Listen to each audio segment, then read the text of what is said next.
Hi welcome to Kakinada vibes. కొత్తగా వచ్చిన వాళ్ళు ఈ ఛానల్ని లైక్ చేయండి, షేర్ చేయండి, కామెంట్ పెట్టండి అండ్ సబ్స్క్రైబ్ చేసి పక్కన బెల్ ఐకాన్ అయితే గేట్గా కొట్టండి. మనం ఈరోజు అయితే కన్నప్ప మూవీ అయితే చూద్దాం.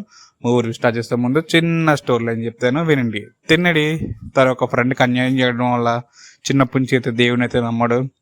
అసలు కన్నప్ప అంటే తిన్నడి శివుడికి ఎంత భక్తుడు మనకు తెలిసిందే. సో శివుని నమ్మాడా, ఎలా నమ్మాడు అనేది తెలుసుకోవాలనుకుంటే ఈ మూవీ అయితే చూడాలి. అండ్ పాజిటివ్లు అయితే ఫస్ట్ మెయిన్లీ చెప్పుకోవాలంటే విష్ణు గారు అండి. ఫస్ట్ నుంచి లాస్ట్ వరకు తన ఒక షోల్డర్ పైన అయితే ఈ మూవీని అయితే తీసుకున్నారు అని చెప్పుకోవాలి. డి దూసుకెళ్తా మూవీ తర్వాత తను ఒక యాక్టింగ్తో కంబ్యాక్ ఏమైనా ఇచ్చాడు అనుకుంటే విష్ణు గారు ఈ మూవీతో అయితే ఇచ్చారని చెప్పుకోవాలి. అండ్ మెయిన్లీ సెకండ్ పాయింట్ అయితే ప్రభాస్ గారు అండి. ప్రభాస్ గారు సెకండ్ హాఫ్లో వస్తారని మా ఆల్రెడీ చాలా మంది తెలిసే ఉంటుంది ఇప్పుడు.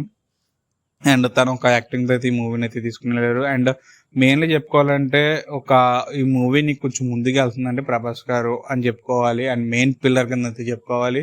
అండ్ చాలా మంది అయితే ప్రభాస్ గారిని చూడాలని చెప్పేసి ఈ మూవీకి అయితే వచ్చి ఉంటారు.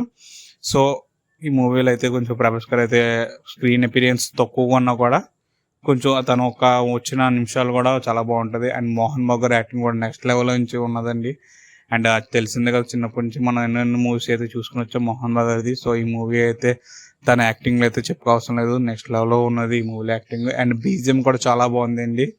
బీజిఎం కూడా బాగా ఇచ్చారు మ్యూజిక్ డైరెక్టర్. అండ్ సాంగ్స్ చెప్పుకోవాలంటే శివ సాంగ్ అయితే నాకు నెక్స్ట్ లెవెల్ అనిపించింది నాకు థియేటర్లో చూసినప్పుడు. అండ్ నేను మెయిన్లీ అయితే ఈ మూవీలో సాంగ్స్ అయితే ఏమీ వినలేదు, ఏమీ వినకుండానైతే నేనైతే మూవీకి అయితే వెళ్ళడం జరిగింది.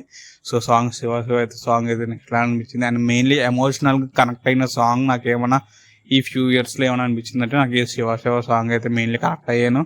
అండ్ కొన్ని ఎమోషనల్ పోర్షన్ ఉంటుందండి సాంగ్లోని, ఆ ఎమోషనల్ కూడా నేను బాగా కనెక్ట్ అయ్యాను. అండ్ ఎమోషనల్గా అయితే ఫీల్ అయ్యాను నేను. సో ఎమోషనల్గా అయితే నాకు ఆ సాంగ్ అయితే బాగా కనెక్ట్ అయింది. అండ్ లవ్ సాంగ్ సెకండ్ హాఫ్లో వస్తుంది సాంగ్. అండ్ ఇప్పుడు వచ్చి నా ప్లేలిస్ట్లో ఒక రిపీటెడ్ మూడ్ ఏమైనా అనిపించింది అంటే సెకండ్ హాఫ్లో లవ్ సాంగ్ మాత్రం నాకైతే బాగా అనిపించింది, అంటే బాగా విన్నాను. సో ఆ లవ్ సాంగ్ కూడా చాలా బాగుంది. అండ్ ఇప్పుడు వచ్చేసి నెగిటివ్స్ మాట్లాడుకుందాం. మెయిన్లీ నెగిటివ్స్ అయితే ఫస్ట్ హాఫ్ అండి. ఫస్ట్ హాఫ్ అసలు నచ్చలేదండి నాకు అసలని.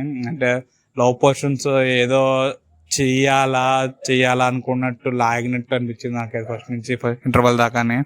నాకు ఫస్ట్ హాఫ్ అయితే అసలు నచ్చలేదండి. సో అండ్ లవ్ పర్సన్స్ కూడా అంత అవసరం లేదు అనిపించింది నాకు. కొంచెం డెవోషనల్గా ఏమైనా పెట్టుంటే బాగుంది ఫస్ట్ హాఫ్ అనిపించింది నాకు. అంతేకాని ఫస్ట్ హాఫ్ అయితే నాకు అస్సలే నచ్చలేదండి. అండ్ ఆ సెట్ వర్క్ కూడా, ఆర్ట్ వర్క్ కూడా ఏదో ఒక ప్లేస్లోనే ఉండి చేసినట్టు అనిపించింది నాకు. అండ్ ప్లేస్లోనే ఉండి చేసినట్టు అనిపించింది నాకు. ఎక్కడ డిఫరెంట్గా వెళ్ళింది, డిఫరెంట్ ప్లేస్లో వెళ్ళారని అనిపించలేదు నాకు. ఒకే ప్లేస్లో ఉండి చేసినట్టు అనిపించింది. అండ్ ఇది కన్నప్ప మూవీ రివ్యూ. అండ్ నా రేటింగ్ వచ్చేసి ఈ మూవీకి 2.5 out of 5 అండి. Thanks for watching. Stay tune to Kakinada vibes.